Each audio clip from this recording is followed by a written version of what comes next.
But we have a new thing here. Green Roottree. Looks like a 50s. What was it? It was 50s, right? 50s movie star, sure. Okay.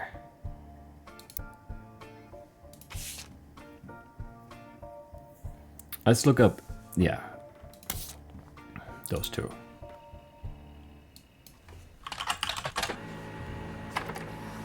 Elias Roottrees was the founder and first president of the Roottree Candy Company. You find what is essentially a propaganda site about him created by the Roottree Candy Company. At the top, there's a picture of him and his wife Gwyneth. The picture has been added to your evidence. Nice. Also, a biography section that has some additional information. Elias is credited for inventing 5 pieces, a popular maple candy. Before that, the farm he inherited by marrying his wife only produced syrup. Okay. After 5 pieces became wildly successful, Elias spent his time and energy on cementing his reputation as a family man. He's quoted on the site saying, "Blood is thicker than syrup." And that any child linked by blood to me shall be linked by blood to my legacy. Okay, sure. The site enthusiastically claims that he made good on that promise, but offers no additional detail. There are a few more quotes about Elias from a book called Family Man, The Roottree Legacy by Bess Williams. We could look for that in the library, maybe. To say they are biased is a massive understatement. Below that, actually, yes, maybe, can I copy this? I can. To say they are biased is a massive understatement. Below that, there's a long list of accomplishments and awards, and one stands out, like his great-grandson Carl. Elias was voted Watchman of the Year. It's just very circular, you know.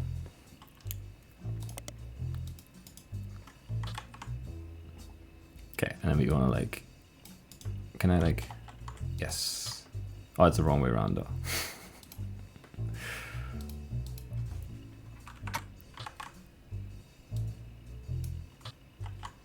Bess Williams, book title,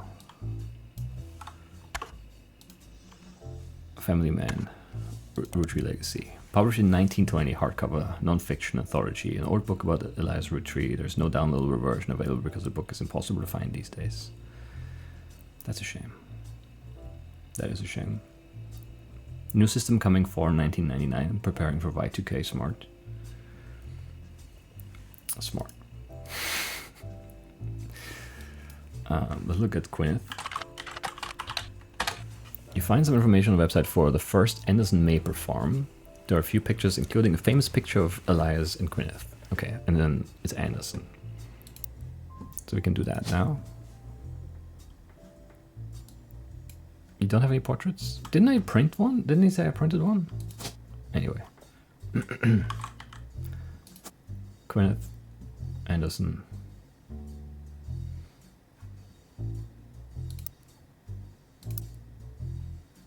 I need to like look at it first, I guess. I need to do this, right? I forgot. I also need to do that for this one.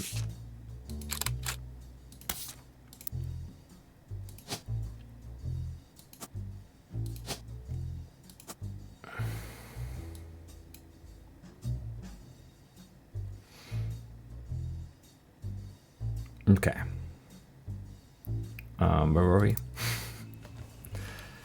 Before marrying Elias, Gwyneth Roottree was Gwyneth Anderson. She had no brothers, so as the oldest sister, she was to inherit the Anderson Maper farm. So that's why, you know, Maper leaves Maper farm. It makes some sense. So long as she married. Before Elias took over, the farm produced only syrup. It was supposedly Elias' idea to create candy instead. Their success was not immediate until they decided to combine the Maper with other flavors. This led to 5 pieces, which are still found in stores to this day. Though the Roottree Candy Company expanded well beyond the original farm, it has been preserved as a tourist attraction. According to their website, there are still daily demonstrations and educational tours that show off many of the turn-of-the-century appliances that Gwyneth would have used as a housewife in the early 1900s. Okay, so her occupation is housewife. And the fact that this is supposedly makes me think it wasn't actually... He didn't do anything, it was all her. But... I don't know that.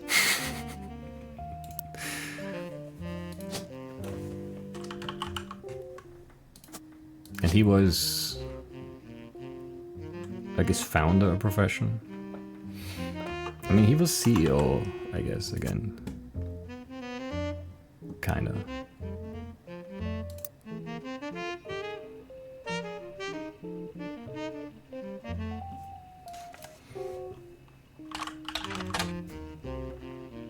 President. President is not an occupation though, right? Oh, he is president. First president of, you know, who knows? I mean, does nothing takes the credit seems likely. Yes. It seems like a plausible thing. And then also like the whole, like the way this is written, right? It just makes me think that what happened is that, man, it has, it's good.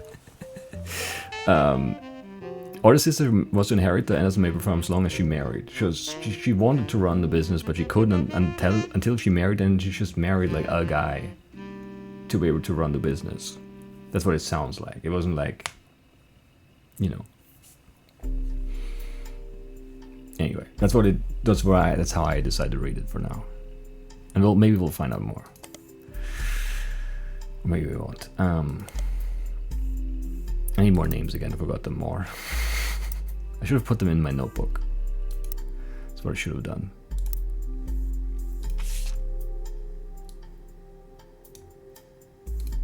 There we go.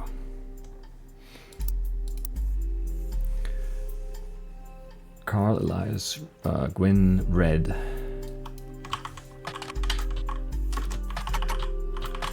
Roottree. Aloysius Herring Roottrie, aka Red. Sure, yes.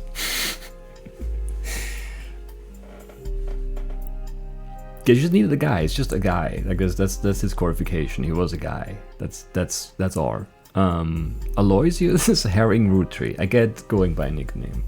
In that case, was an appointed judge and politician, of course, who earned his nickname ironically because he was the ambassador to Ireland for only about 6 days.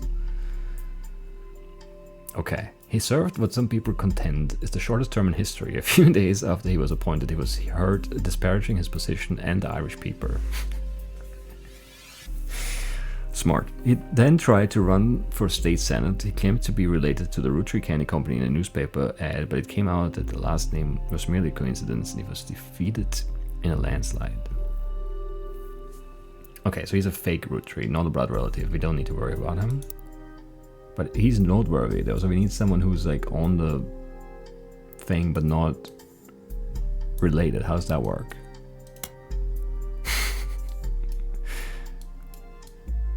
Or do we just cross him off completely because he's not related?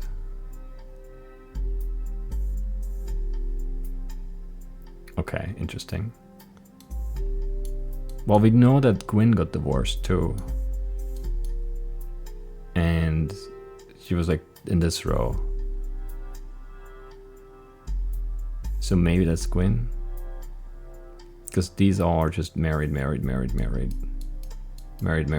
would make sense.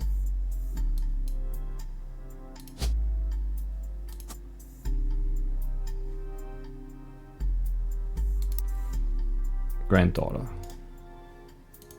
That's the right, yeah.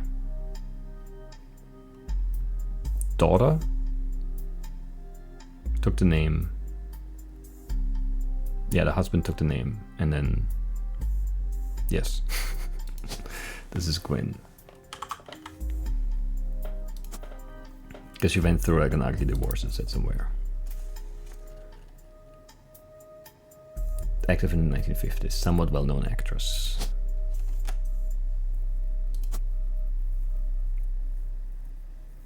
That seems right to me.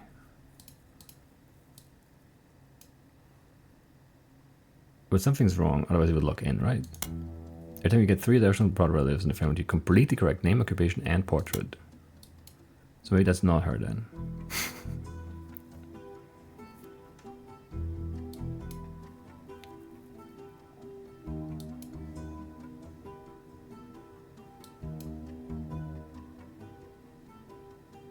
Oh, I didn't type in the name for this guy yet.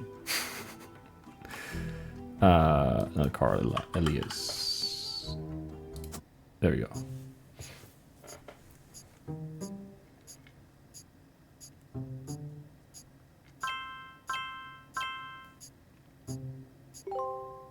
Brenda White.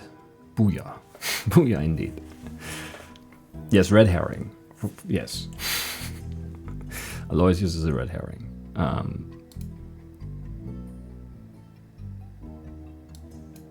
Nice.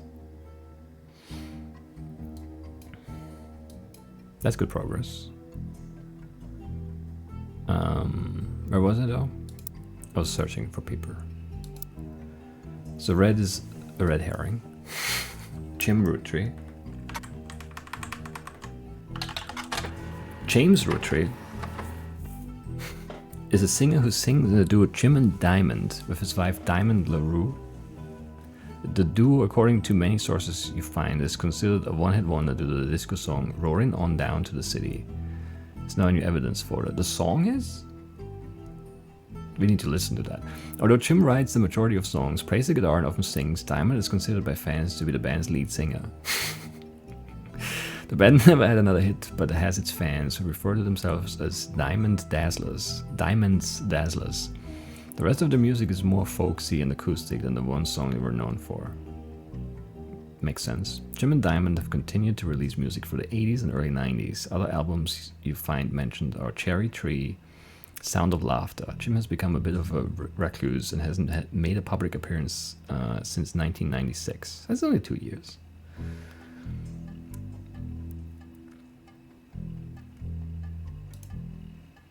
Well, okay, evidence. Yeah, red herring. Even crossed off the list. That does look very disco. As seen in MMM, only the great-grandson of Elias Roottree could make disco this sweet, says Peter Janowitz of MMM, whatever MMM is. Great-grandson, okay. Rolling Down the City was barely a top 20 hit. That's like so mean. For a few weeks in 1979, according to the liner notes, it satirizes how part of society was content to remain indifferent to economic inflation and civil unrest in the Middle East. That sounds very timely. And as pop culture tricked them into caring, somewhat ironically, listeners didn't seem to pay attention to the lyrics enough to trick them into caring. Instead, most of its play came from roller discos. Because it was such a product of its time, it doesn't get much play anymore, even on stations that play oldies. Maybe that's why you'd never heard of it before now, maybe. This image is from an auction for a sealed copy. It has a sticker that says only the great-grandson of Elias Roottree could make disco this sweet. It's credited to Peter Janowitz from MMM. Music and lyrics by Jim Roottree, vocals by Jim Roottree and Diamond LaRue. Jim Roottree is on the notable Rootrees list in your evidence. He will be marked on a chart with a star. The lyrics of this song contain no clues. We're rolling on down to the city. Saturday night, and you're quite a sight. The world might be burning, but I'm feeling right. Making ends meet to pay rent and eat. We can't afford gas, so we skate in the street. The guys all rush to say that I'm pretty. Ladies blush and find me so witty. They're out of luck tonight, what a pity. We're roaring on down to the city. On wheels we glide, with you by my side. Inflation is rising, but so is our pride. Pick our own fight, make love not hate. They fight overseas, but we'd rather skate. The guys all rush to say that I'm pretty. Ladies blush and find me so witty. They're out of luck tonight, what a pity. We're roaring on down to the city. Politicians at large are all hopeless. The bankers in charge are clowns. But parties sell better than protests. So signs up while we boogie down. The guys all rush to say that I'm pretty. Ladies blush and find me so witty. They're out of luck tonight, what a pity. We're roaring on down to the city. Sure. Jim and Diamond. I'm guessing it's actually Diamond and Jim on the pictures though. Anyway.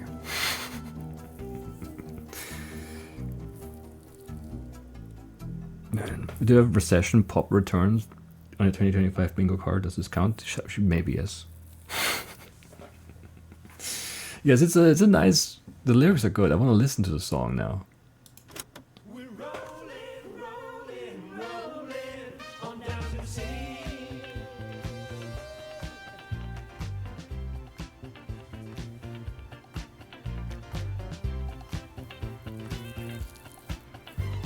Saturday night and you're quite a sight.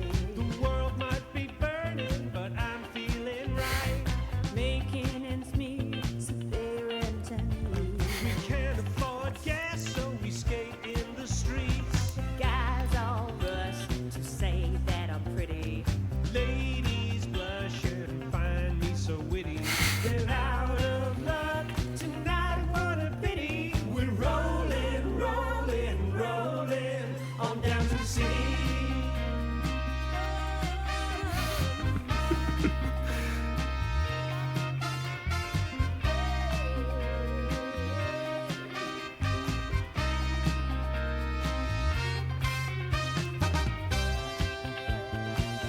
It's good. It's a good song. On wheels we glide with you by my side. Inflation is rising, and so is our pride. Pick Wrong on lyrics. play, make love not They hate. fight overseas, but we'd rather skate. Guys all rush to say that I'm pretty.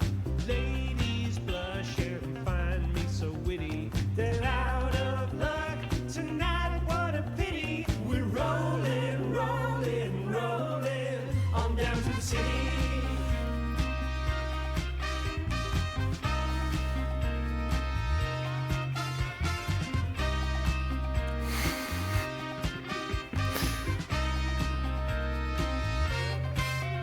Politicians at large are hopeless.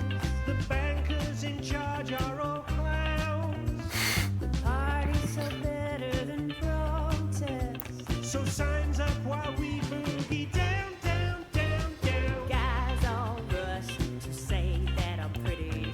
Ladies blush and find me so witty. They're out of luck tonight, what a pity. We're rolling, rolling, rolling on down to the city.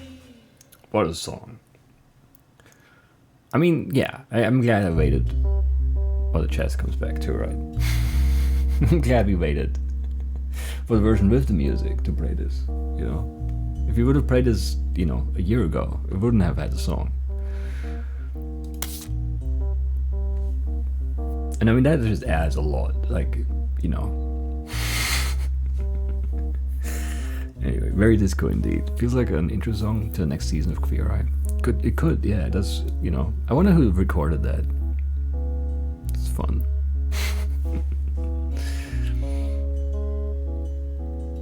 Alright, okay. Where do we go now?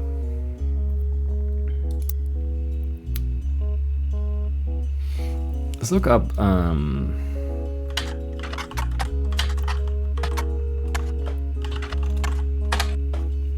Diamond, see what we can find out about her. That's the same, okay.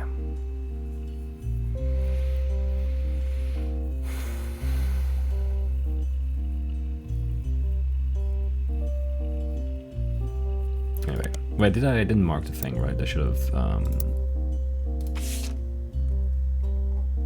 highlighted the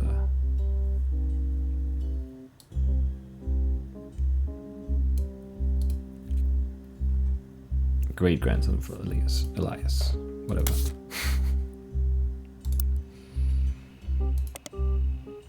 Okay. Okay, so we've done Carl, Gwyn, Red, Jim, Lauren.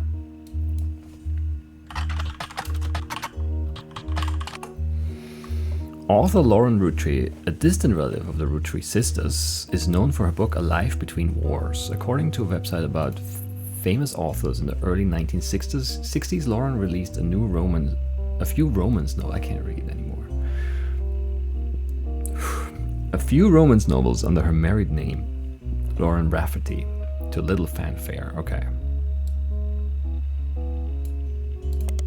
That can all be one highlight.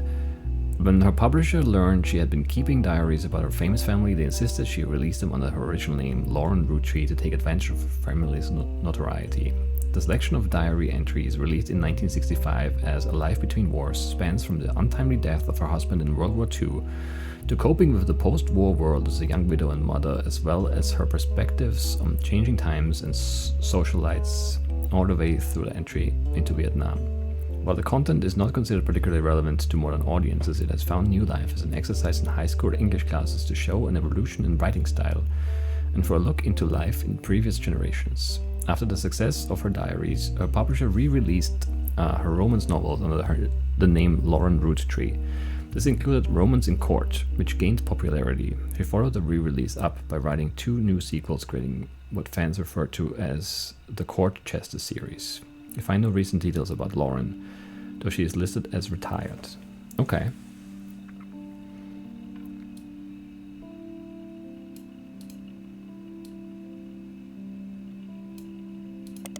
Sure.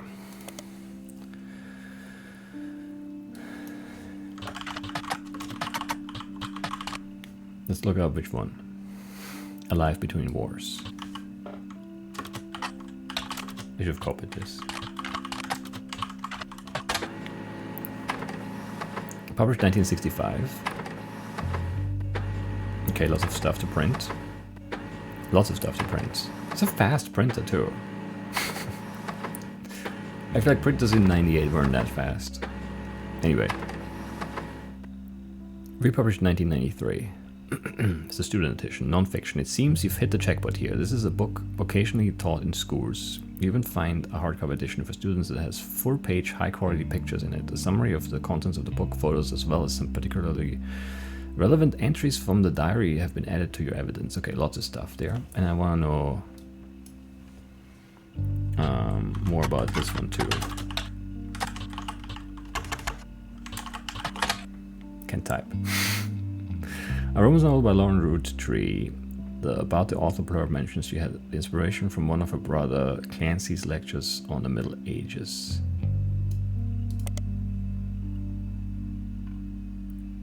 That's good. That's good info.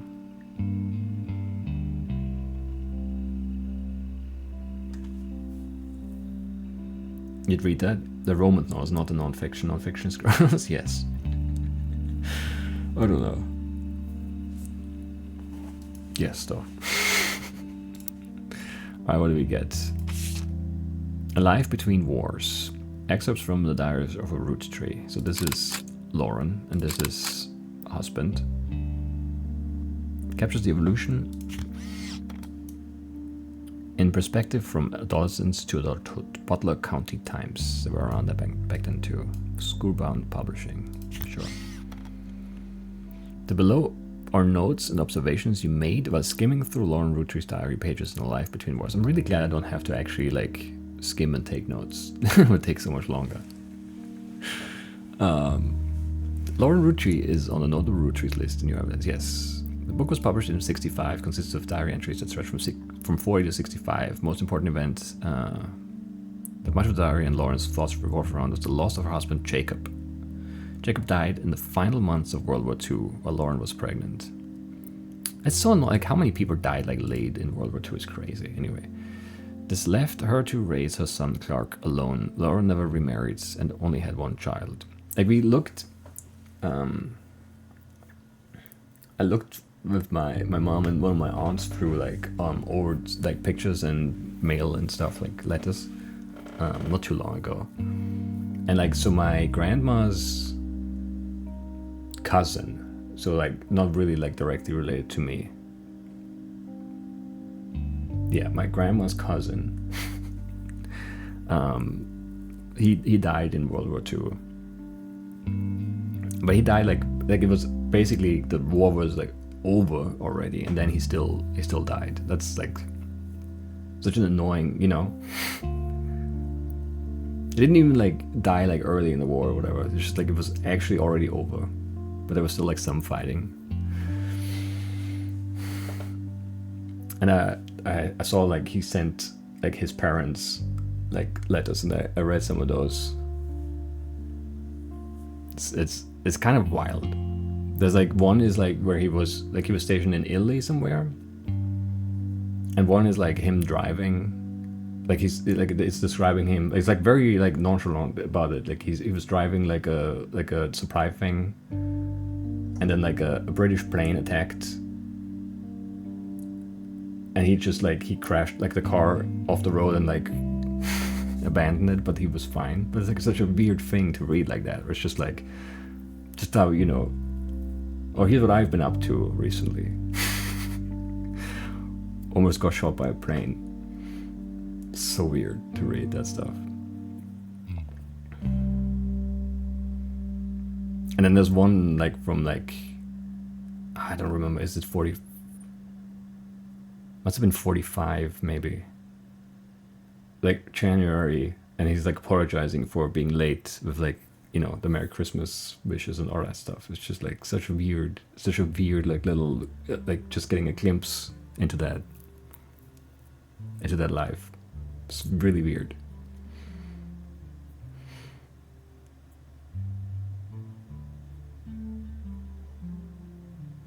And then there's some stuff from like they had like a I don't know if they were like engaged. They had like a girlfriend. And I think like the expectation was that they were gonna get married. And then there's like a letter from her to like his mother, where she was like in Graz at the time, I think, and she met like a guy from like Romania, I think, who like ended up here. And then they like the war was ending, so they were gonna send him back, so he couldn't stay, and she was like gonna marry him so he could stay. And she was like telling that to my grandma's cousin's mother. To say like, well, she like she can't like lose another man basically after losing the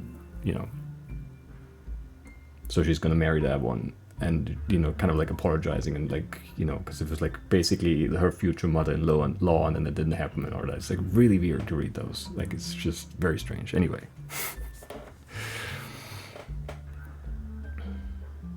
And there's I don't know. I don't think there's like we don't have any follow-up on that, so I don't know what happened to her.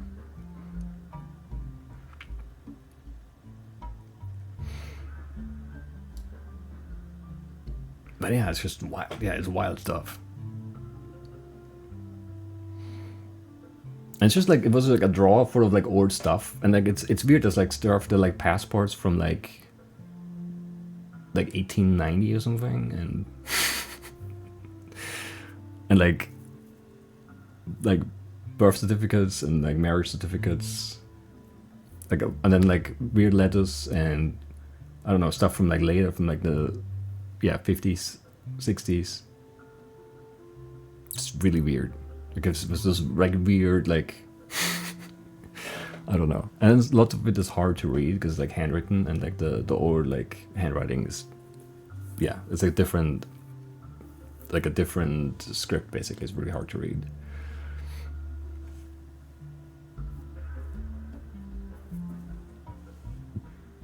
But yeah, I don't know. It's wild. Anyway, enough off topic. Where were we?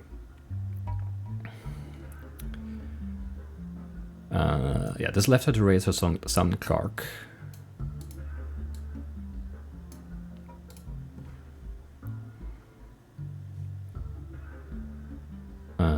Jacob. Actually, let's just do this as one.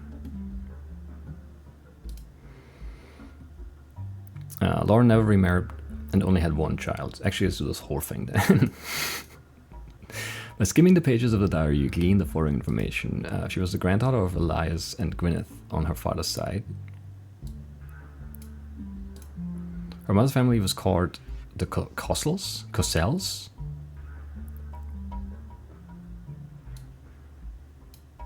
sure. Sounds more silly that way. Her father, who she always refers to as Pop, was the head lawyer of the Roottree Candy Company and helped write a legal document called the Clanst Trust.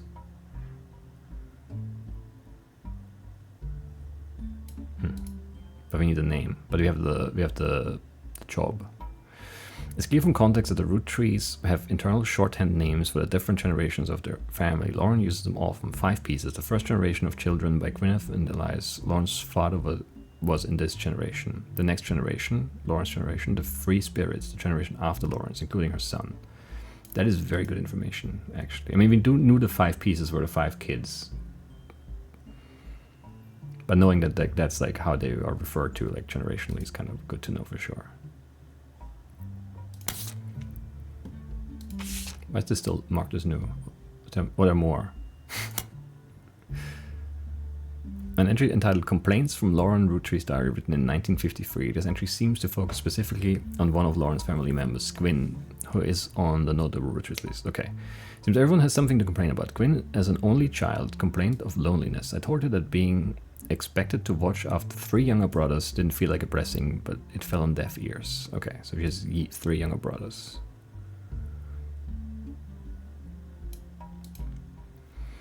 One of them is Clancy, I think. Was it Clancy?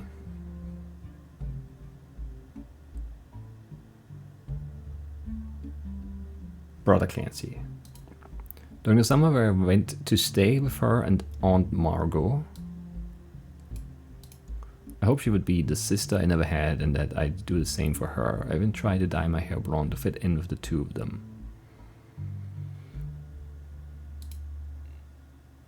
Let's make this whole thing. What a mess. But she just complained to her I was the lucky cousin.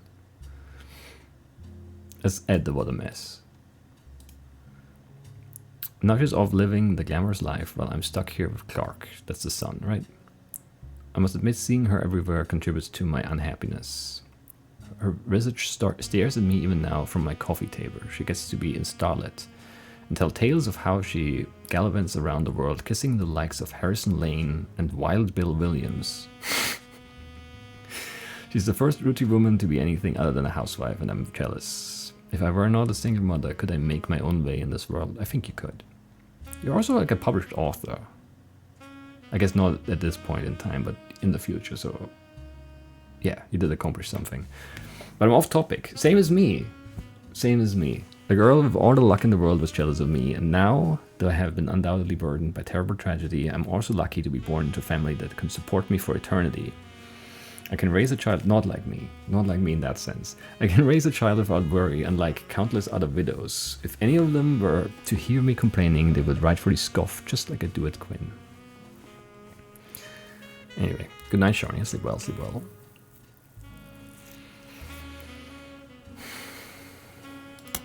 Dynasty. 1958. It focuses on the day her grandfather Elias announced he would step down as president of the Roottree Candy Company and the meeting to determine his successor.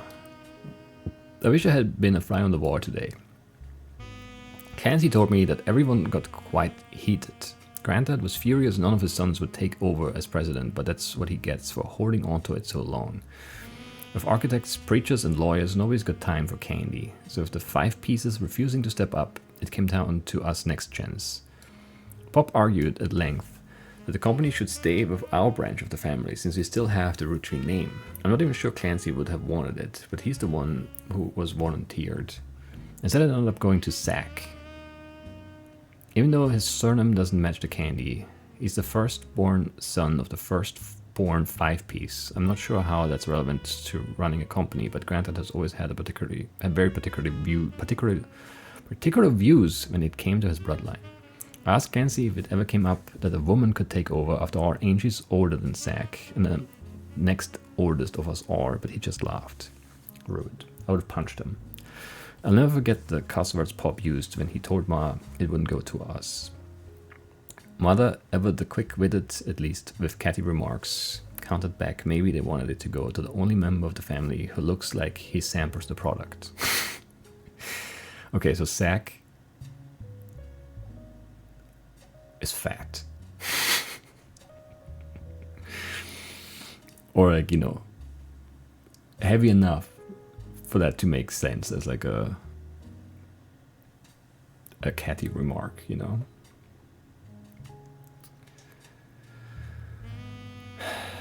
Okay, Zach is the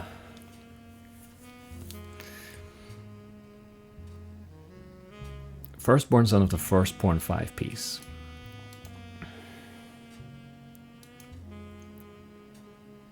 Angie's older than Zach, or next oldest of us all.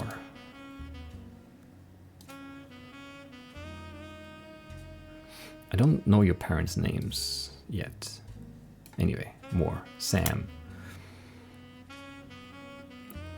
From a previous entry, you learned that Elias Roottree had given in to his wife and announced that Sam, an obscure relative, was to be included in family gatherings. Gwyneth had been pushing to include Sam for quite some time. Lauren writes, "Why Sam? I have many distant relatives I've never met. After all, Granny had sisters and Greta had a brother or two.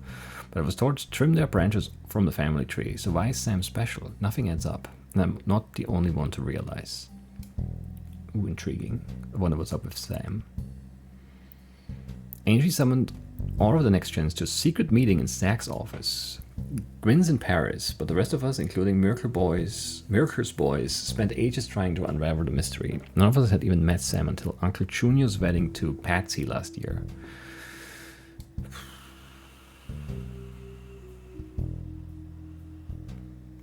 Sam's complicated, okay. Some, like, son born out of wedlock or something. Clancy swore he saw Sam working alongside the farmhands. Okay. EC and John when he used to drive past the old Anderson farm on his way to work.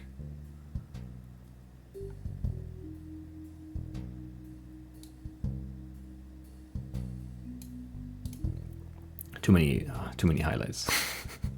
When hearing that, Zach checked the records and managed to confirm all three are in the books. Eli, Mirker's youngest, not my brother. Okay, so you have a brother Eli, and then there's Mirker. Wait, which generation is Mirker? Next gen is Mirker, so Mirker is 5 pieces. Yes. So Mirker has 5 pieces, has a son, Eli. Even chimed in, apparently, and then her brother's also Eli.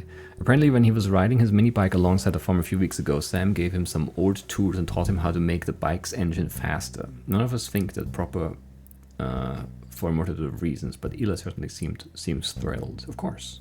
At the end of the day, nothing explains why an outsider has cozied into family affairs, especially one who works on the farm of all places. I feel like it's not, you can figure it out. Good night to the Lake, sleep well, sleep well. Complicated family, like knowing the skeletons in the closet. Yeah, it's nice. It's also like, it's just fun to like figure that stuff out, I guess. And I don't, like, it's just like, like at this point, there's just people in the past, like there's no, I don't know, even if they did like bad stuff, like, it has no impact on me. Anyway, at the end of the day, nothing explains why an outsider is cozied in family affair, especially one who works in a farm of 4 places. Whatever happened to blood is thicker than syrup. That's probably because he is blood.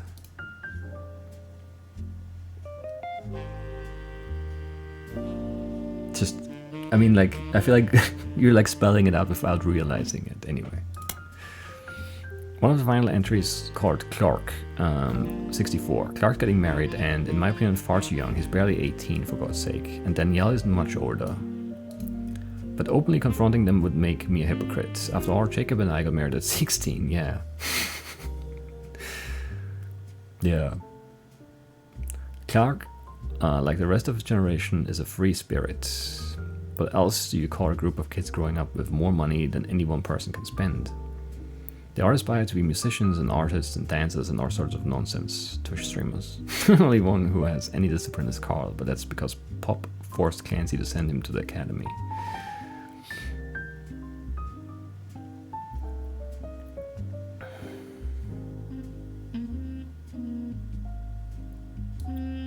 So Carl is the son of Clancy's then. Maybe I'm just getting old, but our generation was never so bad.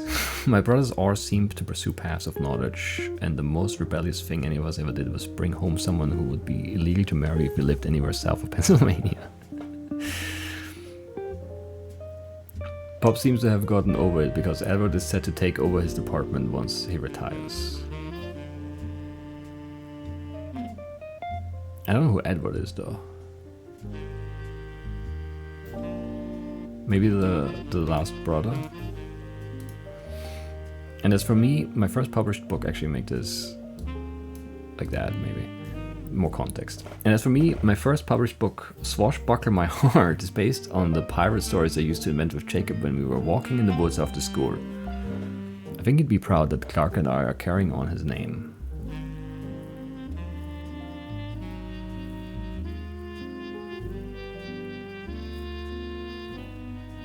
Okay, but I need... Do I know your name? I did. It wasn't the first bit of thing we found about you, right? Like Jacob's name before you went back to being a Roottrie for like publicity reasons. Even my cousins are doing well. Zach's not a bad president after all, and his sister seems to be doing a good job raising her twins. Gwyn is Gwyn, but at least she came out of the divorce with her head held high. She even told us she might come home next year so we can meet her kids. But the free spirits in any other family that all end up on the streets, even Clark.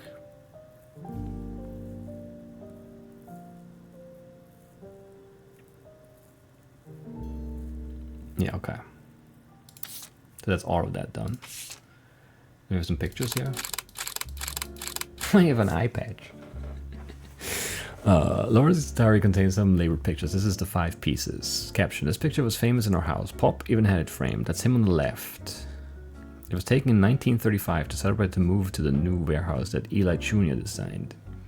Angie and I both wanted to be in the photo since Merkel was in it, and the 3 of us were all about the same age. We were told only the 5 pieces, which really didn't go over well, to say the least. Eventually, I suppose, to stop the tantrums, they posed us in front of the camera with Mr. Morden, who was there with Aunt Gwendolyn. I found out years later that they never even took a second photo.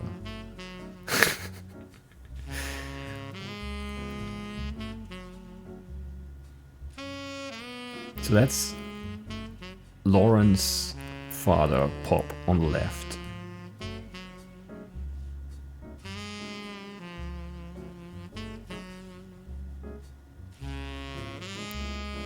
Miracle. Yes, Miracle is this guy then. Maybe? Maybe not. But these are the 5 pieces, if it's only the 5 pieces. And this is the Lauren's father, and then I don't know who's who here. Crazy. I feel like I don't know what to highlight here. We'll come back to this. The next generation. Okay, that's the president for sure. That was Zach. Your grandma took a DNA test at home, found out that her father had a secret child in the neighboring state, which is why he refused to go there his whole life. It's fun to know when the consequences are long past. Less fun if they were still around. Sure, yeah, definitely. That is true, yes. Anyway, adding Swashbuckler My Heart to the reading list sounds like a good book. Poor Zach. Guess so. Where are you looking at?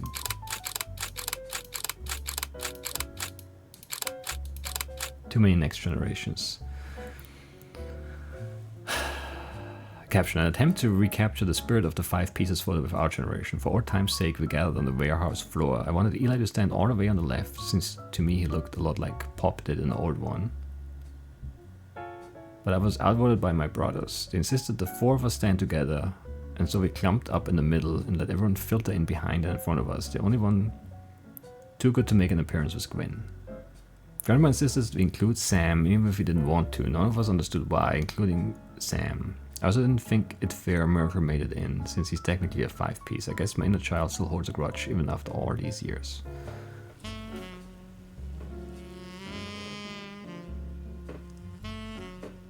So then is this is Miracle, right? And this is Miracle Jr.?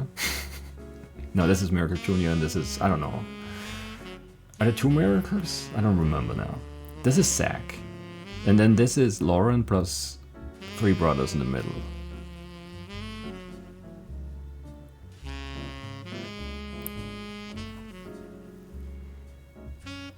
And I don't know who Sam is then. That doesn't make sense. Is this Sam?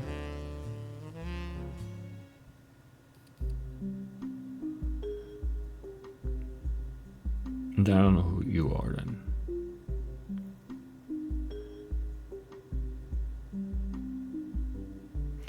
Yeah, I don't know. I don't think we can like know anything here right now.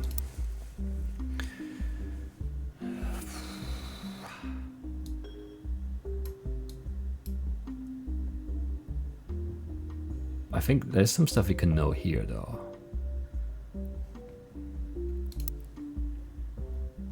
It's a lot of stuff though. Guy in sunglasses looks like Cherry Horn from Twin Peaks. I still haven't watched any Twin Peaks.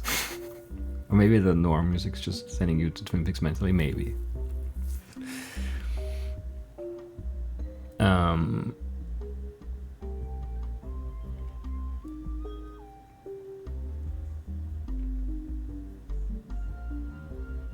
Is the firstborn son of the firstborn 5-piece. So the firstborn 5-piece is, or this is on the left. So this is the firstborn 5-piece. But then we don't know for sure. No, firstborn son, but Angie is older, is what it said, right? So this would be Angie and this would be Zack, maybe? I don't know if we like know that. It's like half a guess, maybe. A little bit at least.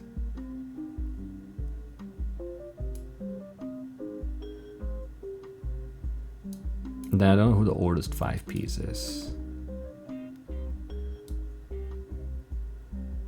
And we know that Lauren is the second oldest. Or something of them all? Maybe?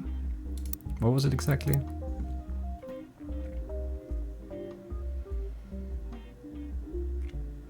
I'm the next oldest of us all. But we don't know who had kids when, so even though we can say that this, well, no, we can say that one of these, this is Lauren, because she has 3 brothers, and that's the only next gen with 4 children here. Yes, and this is the start was. This is Lauren.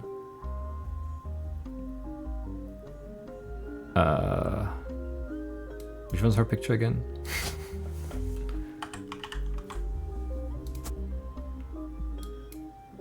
And this guy was like Jacob? Rafferty, right? And she was an author. And I need my... No, I need my evidence. Because I don't remember what she looked like, this one.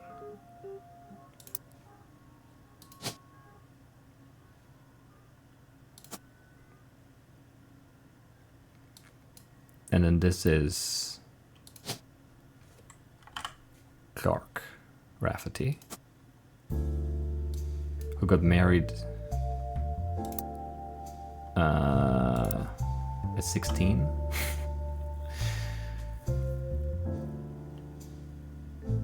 Danielle isn't much older. Only one Danielle here. I don't know what Clark's occupation is though. But we know that this guy is this guy, I think.